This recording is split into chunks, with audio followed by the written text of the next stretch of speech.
আমার আব্বাই যে কত বড় মাছ আসতো আজকে আমি দেখাই দেবো।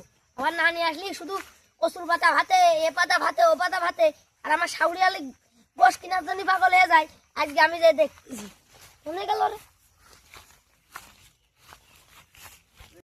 ও আব্বা এদিকে আসো, তাড়াতাড়ি খুব দরকার, এদিকে আসো দিন।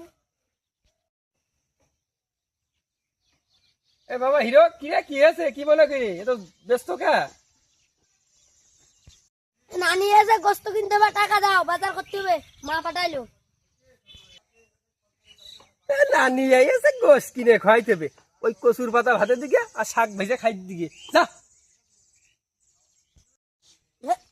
বাবা নানি না, আমার শাউরি এসে, আমার ভুল হয়ে গেছে।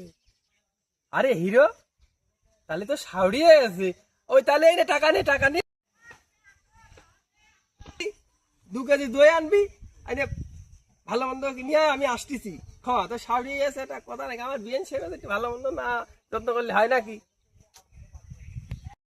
ওরে শালার বাইনচোদ, শালা আমার নানির কথা কলাম তাই বলে তুমি কচুর বাতা, এ শাক ভাতে, আর শাউরির কথা কলাম বিলে এই গরুর গোশ, দই, 7 আপ। শালা মাছ দাস তোদের বুড়ো হয়ে গেল তো স্বভাব ভালো হইল না, শালা মাছ দাস।